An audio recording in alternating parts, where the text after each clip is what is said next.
Alright. Hello, everyone. How are you all doing today? I myself am doing rather well. Uh, Covering a story where thousands march into Hollywood because the gays have had enough of the blacks taking all the attention. And so well, they're marching up in California. Let's take a look. Thousands of all Black Lives Matter demonstrators converge on Hollywood, except for David Dorn, of course. His black life didn't matter to these people. Boulevard in front of TCL Chinese Theater on Sunday, denouncing racial injustice and supporting LGBTQ rights, before marching on to West Hollywood as protests continued nationwide. West Hollywood being the gayest part of this city, so they're just completely sticking to where it's safe. They wouldn't protest somewhere more demanding, apparently. The march was organized by a Black Advisory Board made up of Black alphabet people, leaders, and organizations. On the event's website, the board posted a statement announcing a protest in direct response to racial injustice, systemic racism, and all forms of oppression, which these people have never experienced because, once again, I will remind you, all these people are rich little fucks who have never been outside and who haven't dared explore the country farther than far outside of California. Some activists gather around President Trump's star because they can't really do much but attack a little plaque on the floor, star on the Fall Walk of Fame, and demanded his removal from office because of his divisive rhetoric and insensitivity to racial justice issues. Now, that's just on their side. Never mind that everybody who's supporting Trump is coming together and being very clear on what they want to do. Chantel Hirschberger, an organizer with refusefascism.org. Every time these people think that they're the anti-fascist for some reason, but they don't understand what that word actually means. I doubt any of these people have ever opened a dictionary. In Los Angeles, connected the swell of concern about police tactics and racism with the president's rhetoric in office. And honestly, I don't get what Trump has to do with the racism of the police, the supposed racism, even though only 9 unarmed black men died last year. Trump is not separated from what's happening right now. There's a whole connection with this normalization of police brutality. And police brutality can be a problem, but that's only because some police are defended from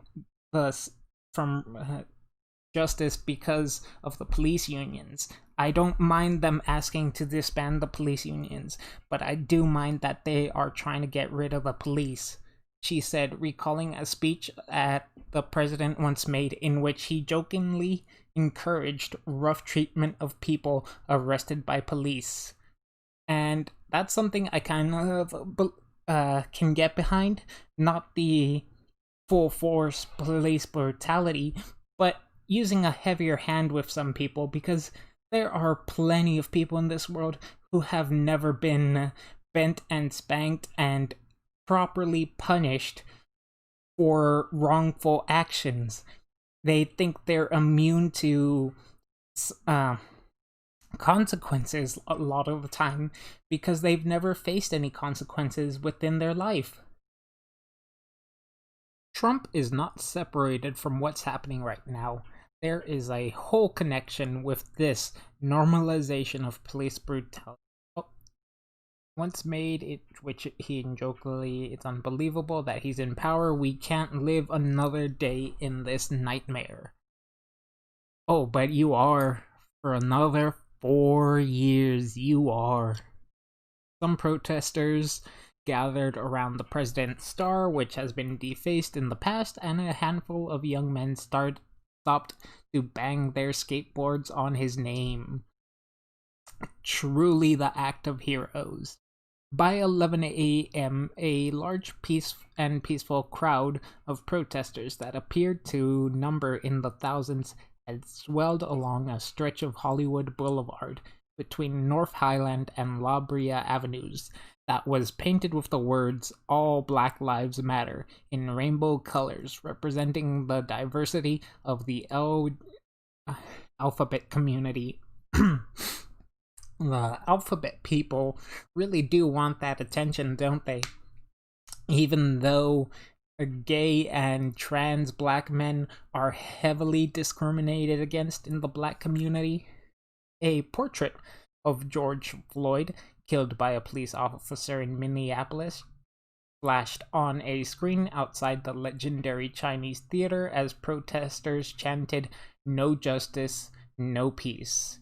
Even though the man's already been trialed, he's already had his wife file for divorce, he's on his way to be imprisoned. Greg Austin, 31, said Sunday's massive turnout where activists carried rainbow-infused "All Black Lives Matter" signs and marched together was evidence of a desire for change that's been building for years amid high-profile police shootings across the country. He said the national outcry over Floyd's death signaled the momentum was building towards police reform. I don't think so.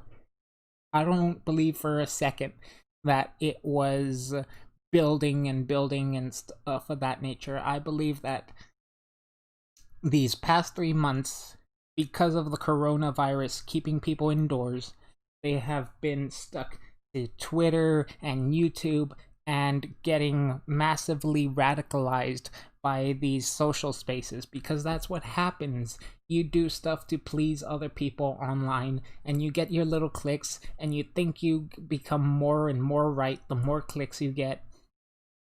And it's just a downward spiral into very bad ideas, and now the excuse popped up and everybody went wild. We're not saying that every cop is bad, then why should they abolish the police? We just wish they would follow a different method, said Austin, who is gay and black. This is an eye-opener for everyone. I'm hoping that this will show that the police need better training for their officers, which I can agree with. Hollywood Boulevard was closed to traffic, and there was little police presence. Before the march to West Hollywood began, the crowd gathered around a few flatbed trucks parked in the middle of the street to listen to speakers in support of gay and transgender people of color and to cheer the All Black Lives Matter theme of the event.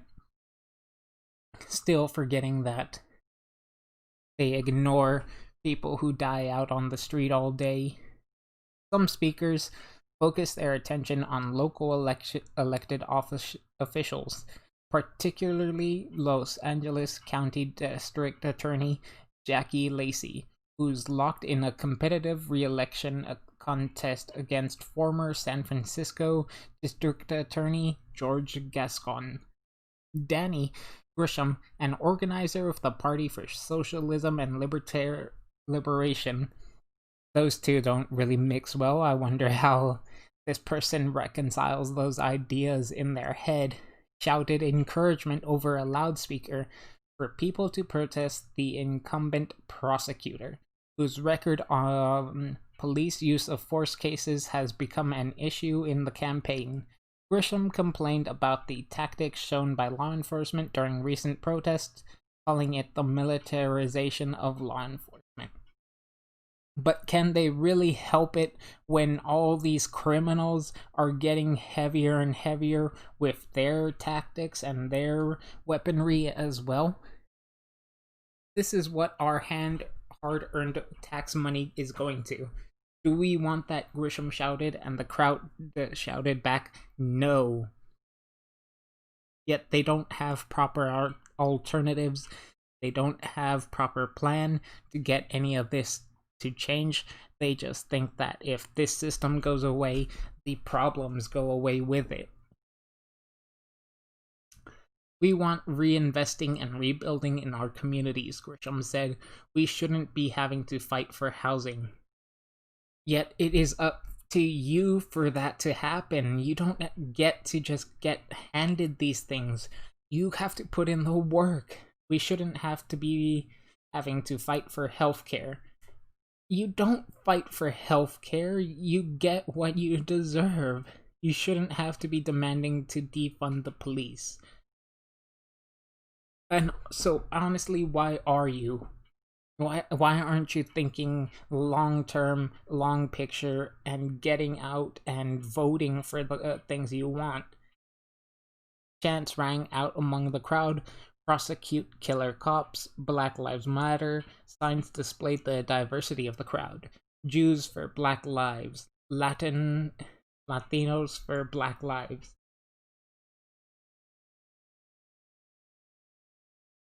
More and more, they just fall down the rabbit hole and let insanity take them. On the Hollywood Walk of Fame, a white woman with a rainbow flag draped over her shoulders blew bubbles as she passed David Hasselhoff's star, and a black man passed with a cardboard sign that said Black Trans Lives Matter. Most participants by far wore face masks because of the COVID-19 pandemic, which actually doesn't stop it from spreading in these protests because they don't know that you have to keep washing this mask, keep changing masks, because they stop working after a while. And if a lot of people are near each other and aren't wearing proper masks, it's still gonna spread. Walking down Sunset Boulevard, Amy Robinson, 37, Huntington Park, said that as a black and queer person, as a woman, she had a triple whammy. Because it's just Oppression Olympics to see who has the most wrongs, who has the most victimhood that they can claim over items. And then it just goes on and on with more quotes from these bullshit people trying to get a leg up on each other. Oh, I'm black, queer, and a woman. I must be the most looked down upon. I must be the most looked down upon. None of them taking personal responsibility for anything that's happened in their lives. And even worse, these guys don't even live poor lives or anything of that nature. They have phones, they have a roof over their head, and they have food in their bellies. And they're still complaining and trying to get more and more, and never willing to put extra work into it. They just expect it to be handed to them. And this whole protest, this whole article is just a culmination of that type of thinking, and it's just horrible that it just keeps going and going and going. They got so many quotes here who try to make themselves seem like heroes, but all they're doing is wasting time and wasting air. Absolutely insane once again. Anyways, that about does it for me for this video. I would like to say happy birthday to Trump, as his birthday has just passed, or is passing. A lot of Twitter news is going on for that. A lot of people getting angry because he's just celebrating his own birthday, honestly. And then, let me see if I could find this video real quick, actually. Never mind. It's just this video where this guy is eating dry ramen as he watches Chris Cuomo ask where it says that protests should be peaceful, and this dude just pours some of the chili sauce onto the ramen, takes another bite, and behind him the First Amendment pops up, and he points to where it says the right to peacefully protest, and the chat just goes, right here, Mr. Cuomo, in the First Amendment. and I just absolutely love that video. Anyways, enjoy the rest of your day, guys, and take care.